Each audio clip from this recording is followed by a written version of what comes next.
Wanya Morris, he has a hamstring strain. He did that in the rookie camp. Not too bad, so he'll be back here, I think, fairly quick. And then Wharton is still coming back, rehabbing that knee, and he's on PUP. So, and then Kadarius tweaked his knee on the punt return out here, pre-practice punt return, and so we'll just see how he does as we go forward. Let me address. It's great to get everybody back here and working. You saw how they competed out here. Offense had some good snaps, defense had some good snaps, and it went back and forth, and great energy. And so for this type of a camp without pads on, I mean that's a great thing. It's also good to get the new guys, let them feel the energy that's here with our fans, and the up tempo from the OTAs. That you get in camp, so the competition. So I appreciate that. And then as far as Chris goes, we'll just see how things go here down the road. There had been communication. We'll see where it goes from here, and we'll take it. If you're not here, we just keep moving, and that's how we roll. We don't worry a lot about that. We let it take care of itself, and we got great people working on that. So I'm not worried about that. All right, with that, time's yours. In terms of Chris, do you anticipate he could arrive before any sort of contract? Yeah, I don't know that. Yeah, I don't know that. I don't have an answer for you on that. Yeah. Coach, you guys listen. I'm sorry. Cool, I'll get both of you. So go ahead, fire away. Angel for beauty. Coach, how the guys look in general? Are they in shape? They're excited? What's their mood? Yeah, so we do a little conditioning test. We did that yesterday, and they breezed right through that thing. They did a nice job with it. I was proud of them for that. I'd say it's one of the better groups that have done that, and I thought they handled it very well. So now it's a matter of getting into football shape. It's one thing to be able to do that. It's another thing to be able to do the football part. But you know what? They moved around pretty good today, and it's not the coolest day we've had since we've been up here. So, and it's going to continue. The heat will continue to increase as we go. Obviously, Justin Ross and Richard Game. Just what did you see from them in today's practice? Yeah, the young receivers, you're saying? Yeah. So liked what I saw there. Caught the ball well. The retention, put a lot of stuff in the OTA. So the retention of the stuff that we've put in here now yesterday, I thought they handled it very well. How about Rashee Rice? What kind of week has he had since last time we talked to you? Yeah, so I think he's done a nice job. He's smooth and strong, catches the ball well, good route runner, smart kid. So far I like it. We just got to keep going. The workload gets heavy every day, a little heavier every day, and we'll just see how he retains that, and then the physical part of it. Just see how he works his way through that. Coach. Richie James in the offseason. In this initial look today, he did quick. What did you see? Yeah, Richie did a nice job. He's familiar with the offense because he had Mike Kafka, and so he didn't have to go through and learn everything here. Just maybe a few new things, and I like what I've seen from him. He's a good football player. Has a great feel for things. Coach, you're talking about getting into football shape.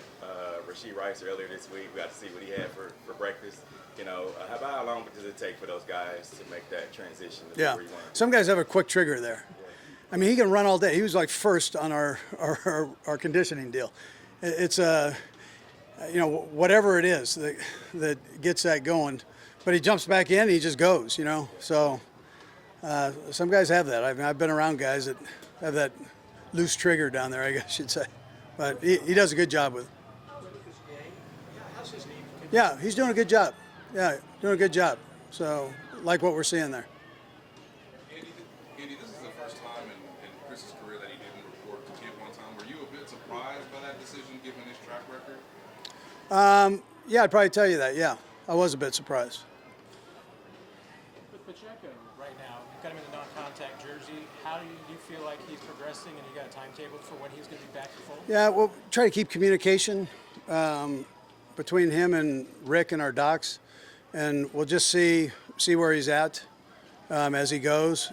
He's got that. You got to kind of watch it because he's got that personality where he's 100 miles an hour in every play. That's the reason we put the yellow jersey on him, so that he doesn't do anything crazy to himself. But yet, he wants to stay in football shape, especially for that position, that running back position. That's a son of a gun, man. So you want to keep yourself as close to being ready as you can without re-injuring that thing. Are we going to work our way across the room right here, sir? Yeah, so speaking on the running back room, with Pacheco being out, now how do you see the rest of the running back rotation kind of looking this season? Yeah, we got them all going.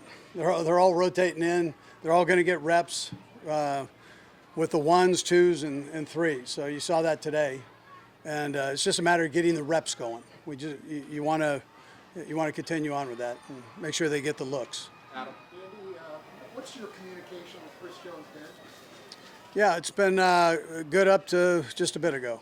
So they're doing their thing, we're doing our thing, and we'll just see where it goes from there.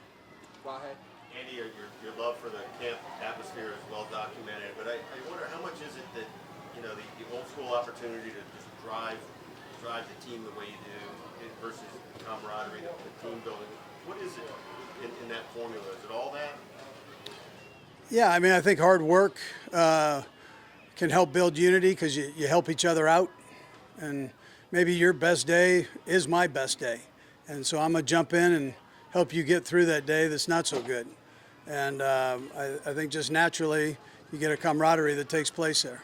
And is it something different altogether to go away? Is that why? I mean, as opposed to get down in KC? Yeah, I mean, you're up here, you get to room with somebody, you get to eat with them, you meet with them, and this thing takes a lot of time when you're up at camp. I mean, you're always busy doing something, and you're doing it with your teammates. Yeah. Okay. Andy, it seems like Nick Bolton has performed well ever since he stepped foot, in the Chiefs uniform. Yep. Today he looked like a step quicker than he has in the past couple years. Do you think this is his year to kind of fully take over this defense and kind of thrust his name into the national? Yeah, in his own quiet way, he kind of has already done that. You know, I mean, I'd tell you that last year it was fun to watch that. He just jumped in, and he's a transmitter there. He's got to get the secondary right, the front right, the linebackers right, and he does that easy. I mean, it's a tribute to the University of Missouri, man. Last question. Is there such a thing as a championship tone? Is there a tone you set the camp that you kind of see this is the way this is going to progress? Yeah, sure. I mean, you understand that expectations are high. And then we've got leadership here that really understands that and enjoys. They've been there, they've done it. They enjoy being in that spot, and so they understand the work level that it takes to stay there, and that's you need that from your leaders, and we're fortunate to have that. All right, thank you, Coach. Okay, good. Thanks, Coach.